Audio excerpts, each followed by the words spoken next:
জাহান্নামে যারা যাবে তাদের 1 নম্বর গুণ হলো তারা নামাজ। তাহলে নামাজ পড়া লাগবে নি? বলে নামাজ কেন পড়বে? আল্লাহ তাআলা বলেন ফাসজুদু ওয়াকতারিব। নামাজ যারা পড়ে তারা আল্লাহর পেয়ারা হয়ে যায়।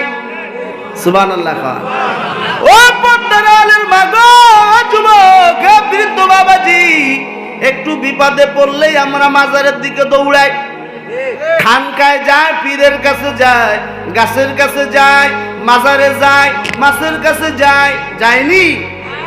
কিন্তু আল্লাহ তাআলা কি বলেন? ইয়া আইয়ুহাল্লাযীনা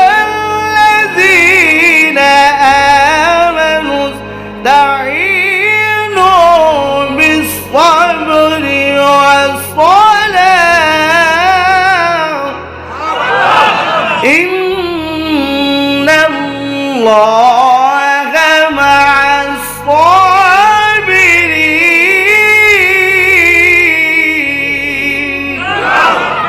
আল্লাহ তাআলা বলেন, গোলাম, যদি বিপদে পড়ে যাও তাহলে মাজারে দৌড়াস না, খানকায় দৌড়াস না, গাছের কাছে যাস না, কোথাও দৌড়ানোর জায়গার দরকার নাই, আমার কদমে শৈলায়। সুবহানাল্লাহ। কার কাছে যাইতে বলছেন? কার কাছে যাব আমরা?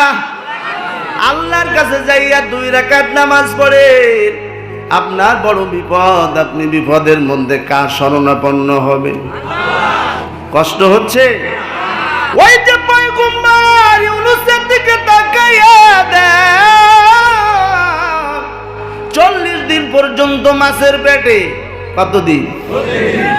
কতদিন? তারপরেও কি আল্লাহরে বলছে? ওই মাছের পেটে যাইয়া পয়গম্বর ইউনূস বলে, লা ইলাহা ইল্লা আনতা সুবহানাকা ইন্নী কুনতু মিনাজ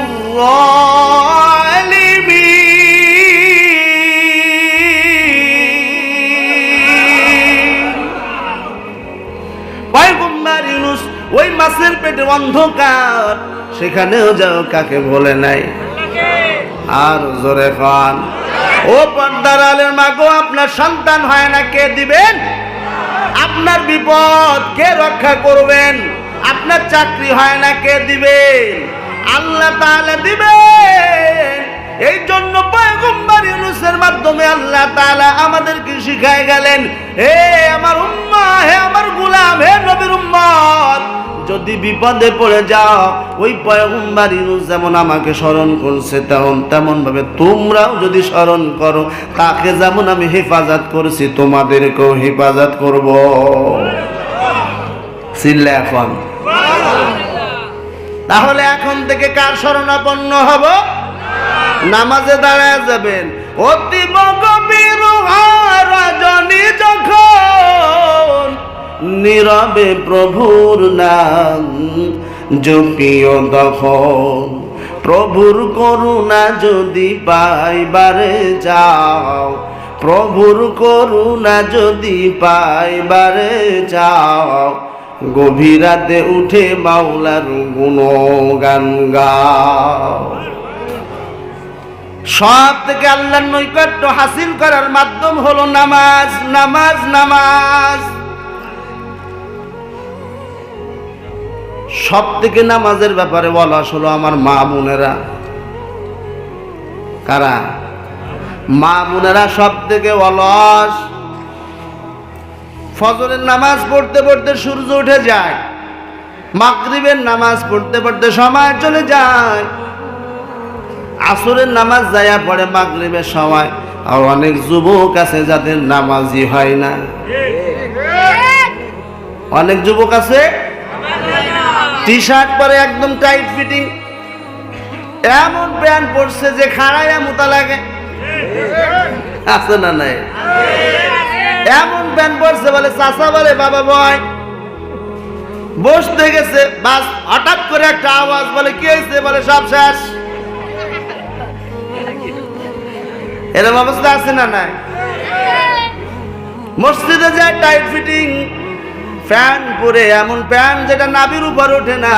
পুরুষের সতর হলো নাভির উপর থেকে হাঁটুর নিচ পর্যন্ত, কথা কয় না।